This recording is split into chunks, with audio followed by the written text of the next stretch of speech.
Hi, my name's Phil. I like talking about politics. And in this video, I'd like to discuss the events surrounding another bit of high political drama yesterday, as Boris Johnson tried to marshal a rebellion against Rishi Sunak and his Windsor framework vote.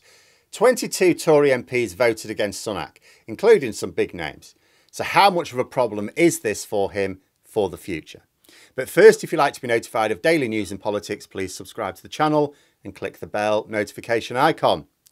So realistically, and certainly in the events, Rishi Sunak was in no danger of having lost the vote yesterday, but there were signs he may have been chancing his arm a little bit. Trade expert David Hennig, a few days earlier, noticed that the statutory instrument that Sunak was intending to use to implement parts of the framework were not strictly in agreement with the framework, particularly regarding this Stormont break. See, one complaint levelled at the framework by opponents, including, of course, the DUP, is that it doesn't really do very much. And indeed, this is a fair assessment. The Stormont break is a little bit like Article 16 of the protocol itself. It's intended to provide a fail-safe mechanism for dealing with something that was completely, genuinely unexpected. Not just the unexpected that Boris Johnson and David Frost claimed afterwards. The genuinely unexpected. It wasn't there to allow hardline Brexiteers to muck about. But the statutory instrument presented by Sunak appears to beef the Stormont break up by more than seems possible in the Windsor framework legal text. Hennig was wondering if this was done in order to get the DUP on side. You know, if so, may have backfired because the DUP are not going along with it, and it may have given opposition MPs an opportunity, an excuse to vote against it on the basis that Sunak was effectively breaching the Windsor framework before it's even implemented. But as it happens, nobody made a fuss about it. No fuss. No opposition parties made a fuss. The SDLP, for example, said, you know, the framework doesn't do everything we'd like, but it's definitely better than what we've had before. No Tory MPs made a fuss beyond the rebels. And most importantly, the EU didn't seem to make a fuss either. So, plus there's a suggestion that this vote might give Sunak the ammunition needed to row back on the retained EU law bill.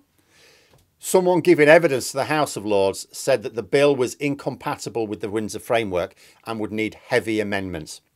So Sunak has the opportunity now to use that, no doubt, to, I suppose, ideally quietly drop the bill altogether, but depending, he'll have to do a little bit of a head count in his party.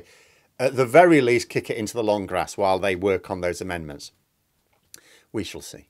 But anyway, on to the more political implications for the vote. The vote passed very easily, 512 votes for, 29 against. I mean, that is a beast of a vote. And most importantly, Sunak passed it with his own MPs. Even if every single non-Tory MP had voted against it, Sunak had more than enough Conservative MP votes to drive it through on their own. So on most measures, it was a very good result for Sunak. Boris Johnson's rebellion failed to materialise. It just fizzled into nothing.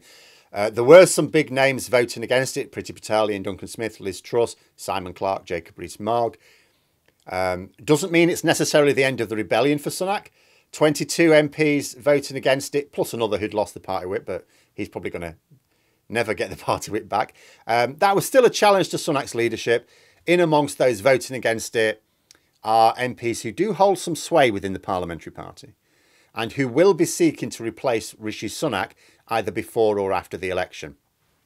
Other thing to note is, what does it mean about the ERG? It means basically the ERG are going to just slowly decline now.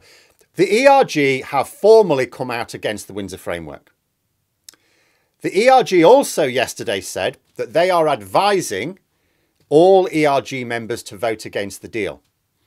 In the event, fewer than half of them did. So most members of the ERG voted for the agreement or abstained. I haven't actually checked, but they did not vote against it. So ERG, the majority of ERG members are now ignoring the formal advice of the ERG committee. So the ERG now, yeah, doesn't really have much of a role. It's just going to slowly deflate, I think, because what held them together was wanting to leave the EU. We've left the EU. They disagree on probably what to do now. So, yeah. But another way of reading the votes is that the vast majority of Tory MPs, you could look at it as them just wanting to put the Northern Ireland Protocol to bed. And that's why they voted in favour. Because it's very hard to say whether the vote was a vote of confidence in Sunak's leadership in general, a demonstration that over 90% of Tory MPs just want to stabilise the party behind Sunak and make a decent effort at the next election, or were they really just genuinely supporting this agreement because they couldn't be dealing with any more mess with the Northern Ireland Protocol? Was that all there was to it? Are some of the people who voted for it prepared to rebel over other issues in time? And as spectacularly unlikely as it seems, you can't completely rule out Rishi Sunak getting himself into a real mess later this year and MPs wanting Boris Johnson back if he somehow manages to navigate his way through the latest Partygate inquiry. Rebels will certainly look towards doing that.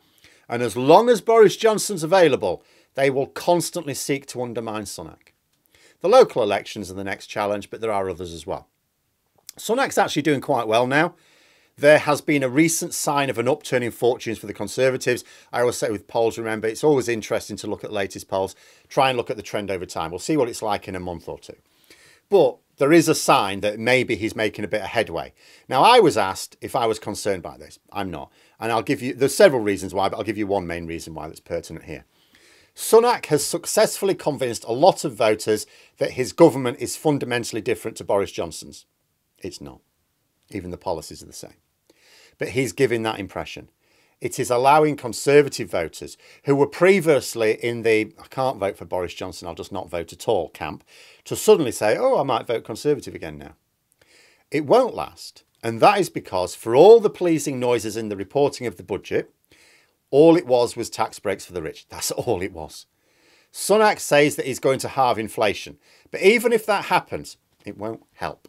If people have a reasonable amount of disposable income, a falling living standards might not even be noticed by more people. It wouldn't be noticed by me any time really in my life, apart from when I was really on very low wages. But most of my adult life, I've had enough money and a bit extra.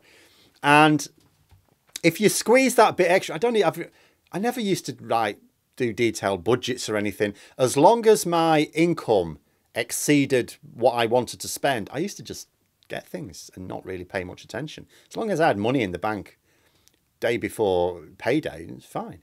And I think that's the case for a lot of people. So if you've got disposable income of like a few £100s, you don't notice if suddenly it goes from £300 to £250 or £200. It's like you're still getting everything you want to get. Where people notice is after 13 years or 15 years since the banking crisis, really, the squeeze on living standards is such that their disposable income is basically now zero or very close to zero. People notice it then because all of a sudden you do have to pay careful attention to what you're spending your money on. Once you squeeze that disposable income into very little or nothing at all, people notice. If people have to consciously cut back, they notice that their standard of living has dropped because they didn't have to. It doesn't really matter what inflation is in isolation as a figure. What matters is where people's income is in relation. If inflation continues to be higher than income increases, then people see their standard of living falling. And Sunak cannot even bank on inflation halving at all. It should do, but unexpected events can mug it. For example, inflation's currently going up, not down. So much for this plan to reduce inflation if the opposite is happening. Sunak is benefiting right now from the con, which has been pulled by Tory Prime Ministers in the past, most notably John Major and Boris Johnson, of convincing the public that they are fundamentally different to the leadership that came before them, like it's a different party. And because Sunak is not only more popular than his party, but starting to get his party's polling moving back towards Labour, his MPs will be behind him. Most of them anyway. Why wouldn't they be? At the moment, as far as they can tell, he's working. But once people start to see that things just aren't getting better, that inflation is still high, wages still low, there are still shortages in the shops, fueling more inflation, healthcare continues to be unavailable for them, businesses failing. Once people see that life under Sunak may be less sensational, there may be less political drama, but it's still no better for their own standard of living, the government will struggle again. And when that happens, will the 22 Tory MPs who attempted and failed to mount a rebellion against Sunak yesterday try again with better success? What I would say is that for now, Sunak has seen off Boris Johnson. Johnson's been exposed as having no serious support in Parliament. Boris Johnson wanted to mount a serious challenge yesterday. He couldn't. He had 21 other Tory MPs vote with him.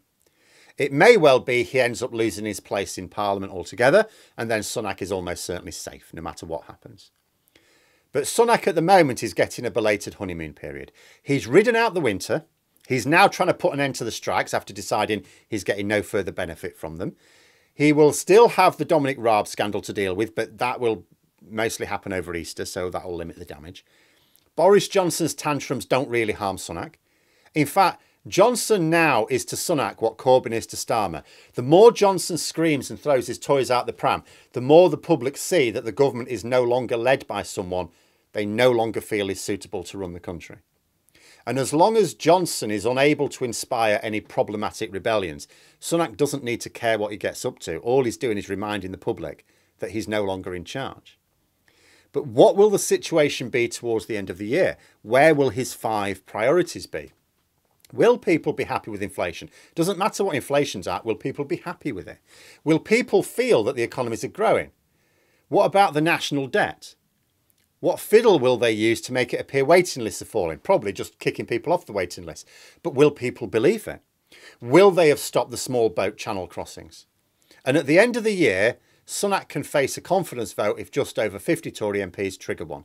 Right now, he looks safe. And being honest, I think he probably is. I can't imagine even 50-odd Tory MPs wanting to start something in the year of the general election itself. So he should be safe. But what if there's a hardcore rebellion by then that doesn't care about the election, that's feeling the heat from Reform UK and feels that they need to take extreme action to save their own seat? Could be interesting. But there we are. Those are my thoughts. Let me know yours in the comments below. Hope you found the video interesting. If you did, please click the like button. And if you'd like to support the channel further, the join button for memberships. And until next time, I'll see you later.